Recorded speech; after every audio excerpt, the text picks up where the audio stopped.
स्वातंत्र्यवीर सावरकर यांच्यावर टीका करणाऱ्या राहुल गांधींच्या मांडीला मांडी लावून बसणाऱ्यांचं अस्तित्व संपलंय, असं मत रत्नागिरीचे आमदार उदय सामंत यांनी नुकत्याच झालेल्या पत्रकार परिषदेत व्यक्त केलं. त्यांनी आज शहरातील कामांचा आढावा घेतला. जी कामे सुरू झाली आहेत त्या कामांना मार्गस्थ करण्याबाबत त्यांनी सूचना दिल्या. आजच्या पत्रकार परिषदेत आमदार उदय सामंत यांनी स्पष्ट भूमिका मांडली आहे. काय बोलले आमदार सामंत पाहूयात. आज रत्नागिरी मतदारसंघाच्या दौऱ्यावर असताना काही शहरातल्या कामांचा मी आढावा घेतला. त्याच्यामध्ये रत्नागिरी शहरासाठी, जिल्ह्यासाठी आणि महाराष्ट्रासाठीचे अतिशय टुरिझमच्या दृष्टीनं महत्त्वाचं काम आहे ते म्हणजे 3D मल्टीमीडिया शो. तर तो 26 जानेवारीला त्याचं इनॉग्रेशन आणि लोकार्पण करण्याचा निर्णय आज आम्ही बैठकीमध्ये घेतला. शिवसृष्टीमध्ये देखील दुसरा पार्ट जो आपल्याला सुरू करायचा होता तो देखील आपण 26 जानेवारीला सुरू करतोय. छत्रपती शिवाजी महाराजांचं रिसर्च सेंटर जे आहे ते देखील 2 ते 3 महिन्यामध्ये पूर्ण होईल. आज आपण ज्या इमारतीमध्ये बसलोय त्या इमारतीची परिस्थिती बघता नवीन नगरपालिकेची इमारत जी पलीकडे आहे ती देखील 3 महिन्यामध्ये सुरू होईल. त्याच्या फर्निचरसाठी 15 कोटी रुपये मंजूर करण्यात आलेले आहे. त्याचं देखील काम सुरू होईल. रत्नागिरी एसटी स्टँडचा जो विषय होता ते देखील मार्चमध्ये आम्ही लोकार्पण करणार आहोत. ते देखील काम जोरात सुरू आहे. प्राणी संग्रहालयाच्या कंपाऊंड वॉलचं काम पूर्णत्वाला जातंय. प्राणी संग्रहालयाचं ॲक्च्युअल काम देखील आता 15 दिवसामध्ये सुरू होईल.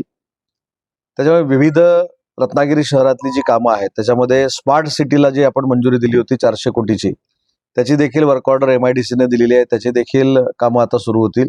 फक्त आपण आश्वासनं किंवा वचनं दिलेली नव्हती. स्मार्ट सिटी आचारसंहितेच्या अगोदर जी आपण जाहीर केली होती त्याची कामं आता तातडीनं सुरू करण्याचे निर्देश मी दिलेले आहेत आणि ते देखील सुरू होतील.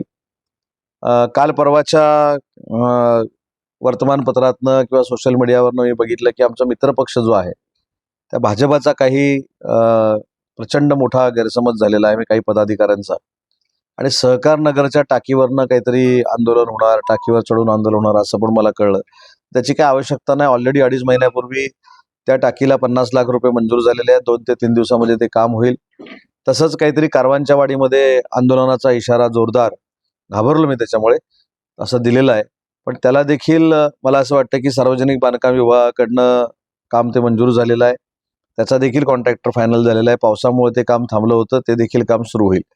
माझी देखील आपल्या माध्यमातून माझ्या सन्माननीय मित्रपक्षातल्या पदाधिकाऱ्यांना विनंती आहे, आता कुणी माना किंवा मानू नका, आमदार तर मीच झालेलो आहे. त्याच्यामुळे मला काही जर अडचणी असतील त्यांनी जर सांगितल्या किंवा त्यांच्या कार्यालयामध्ये बोलून जर सांगितल्या तर मी तिथं पण जाईन. परंतु माहिती न घेता आंदोलनं करणं म्हणजे लोकांचा गैरसमज केल्यासारखं आहे. माझ्या काल तालुका प्रमुखांनी आणि शहर प्रमुखांनी याच्याबद्दलचा खुलासा केलेला आहे. परंतु आमदार म्हणून कोणाच्या मनामध्ये गैरसमज राहू नये यासाठी मी तो स्पष्टपणानं खुलासा करतोय. ग्रामीण भागामध्ये देखील जी काही कामं मंजूर झालेली आहेत त्याचा देखील आढावा मी आत्ता MIDC रेस्ट हाऊसला आढावा बैठकीमध्ये घेणार आहे. परंतु एक मात्र निश्चित आहे की आचारसंहिता लागायच्या अगोदर जी केलेली भूमिपूजनं आहेत, ज्या केलेल्या घोषणा आणि दिलेली अभिवचनं आहेत, ही तंतोतंत पूर्ण करण्याची जबाबदारी आमदार म्हणून माझी आहे आणि ही सगळी कामं 1 वर्षामध्ये पूर्ण होतील. जिल्हाधिकारी कार्यालय जे 100 कोटी रुपयाचं उभं राहतंय ते देखील मे-जून पर्यंत पूर्ण होईल. जिल्हा परिषदेची इमारत देखील मे-जून पर्यंत पूर्ण होईल. नव्यानं बांधण्यात आलेली पंचायत समितीची इमारत 2 महिन्यामध्ये सुरू होईल आणि 1 वर्षभराच्या आत रत्नागिरी शहरामध्ये आपल्याला प्रशासकीय सगळ्या इमारती अतिशय चांगल्या पद्धतीनं उभं राहिलेल्या आपल्याला दिसतील. STचं प्रशासकीय कार्यालय जे आहे ते आता जर जाऊन आपण बघितलं तर त्याचं काम देखील पूर्णत्वाला जातंय. STचं जे विश्रामगृह होतं त्याचं देखील काम युद्धपातळीवर सुरू आहे. रत्नागिरीचं छत्रपती शिवाजी महाराज स्टेडियम जे आहे ते देखील अंतिम टप्प्यामध्ये आहे. त्याच्यामुळे सगळ्या गोष्टी, क्रीडा संकुल जे MIDC मध्ये होतंय त्याला देखील पैसे मंजूर केले, ते देखील काम आता पूर्णत्वाला जात आहे. त्याच्यामुळे सगळी कामं पूर्णत्वाच्या मार्गावर आहेत आणि 1 वर्षामध्ये सगळीच्या सगळी कामं ही रत्नागिरीतली पूर्ण होतील. मला असं वाटतं की सत्ता स्थापन होण्याचा कुठच्याही मार्गामध्ये अडसर कोणाचाच नाही. हे स्वतः माननीय एकनाथ शिंदे साहेबांनी दिल्लीमधून देखील जाहीर केलेलं होतं. त्याच्यामुळे या 2 ते 3 दिवसामध्ये सत्ता स्थापन व्हायला काही हरकत नाही. परंतु याच्यातली एक महत्त्वाची तांत्रिक बाब जी आहे ती म्हणजे भाजपाचे गटनेते जे नेमायचे आहेत त्याच्यासाठी त्यांच्या विधिमंडळाच्या आमदारांची बैठक होणं अजून बाकी आहे. त्यांचे निरीक्षक येणं बाकी आहे आणि ते निरीक्षक आल्यानंतर गटनेता नेमल्यानंतर तात्काळ मला असं वाटतं की मंत्रिमंडळ स्थापन केलं जाईल.